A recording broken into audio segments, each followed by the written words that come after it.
Hello all, welcome back to Sew Granny Sew. Today we're going to go ahead and finish up our quilt top with some borders. I have gone ahead and put some, it looks like big bubbles in black and white around it, which opened up to some more batiks I had out of a chicken line, it was called, from Island Batiks.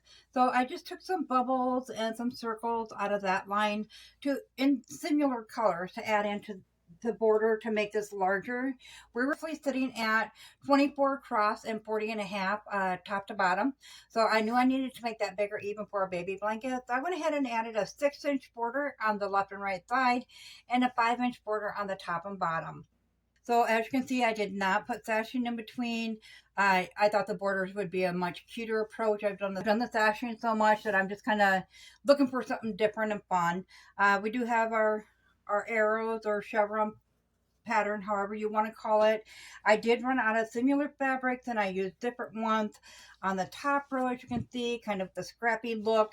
And then once again, I did it in the center because I was down to the last block I needed and I was out. So I just incorporated some of the colors from around the quilt to do this very center block with. So we're going to go ahead and get started on cutting out our second border. So when you first put them together, all you're going to do is, and you want them to line up, whatever you're doing on one side, of course, you want to do it with the other.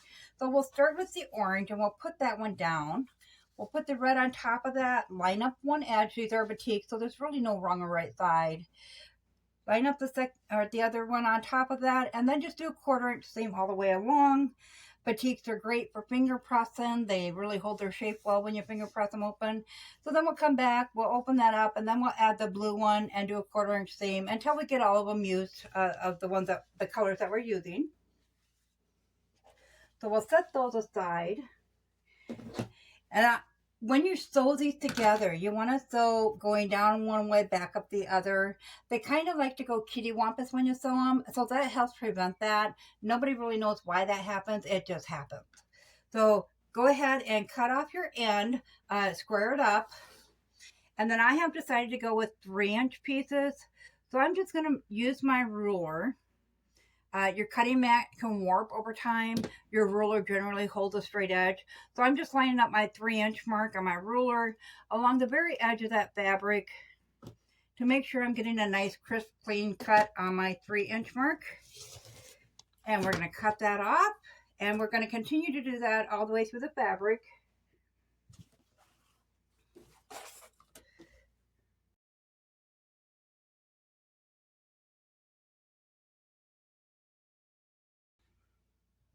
Okay, so once we have them done, we're just going to take them, and when you sew them together, you're going to iron the backs flat, of course, with seams, and I just ironed them all one way.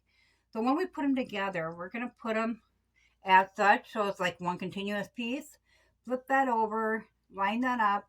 To ensure I was getting a nice even line up on that, I lined up the one corner, and then I lined up the edge.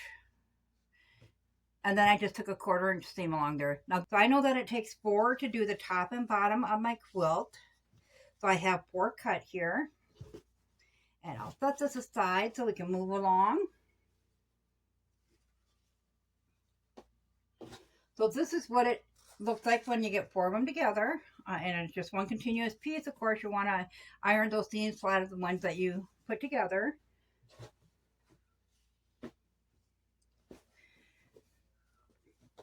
And then when you add it to your quilt top, you're just going to flip that up, and I'm going this way as my machine sits this way. So I'm going to line up that far corner there once again. You can pin this in place if you'd like. I'm just going to start sewing at the very far end with a 1/4 inch seam all the way along, and feed it and line it up as I go. And then at the end here, let me grab hold of that once. You can see that I got just a little bit too much, but if I took this last block off, that red's going to go to the end. The square here will go all the way to the end of that fabric. So I'm going to go ahead and just seam rip that block off because I can add that onto another row if I need an extra one. So I'm going to go ahead and do that in the sake of saving that fabric. So I'm going to go ahead and get this attached, ironed open, and then I'll meet you back here. So of course I was trying to be frugal and save that last piece. So I went through all the hassle, ripping that seam out, taking it off, ironing this and this both flat again where the seam was. Went to sew it on and it wasn't long enough, so I had to stop and put that back on. And in the meantime, I ran out of bobbin thread. So this was kind of like, I think I learned my lesson. I'll just leave them there until the end, and then we'll cut it down to the size we need. And then we'll hang on to that piece of fabric. So as you can see, I got those attached, or that strip attached.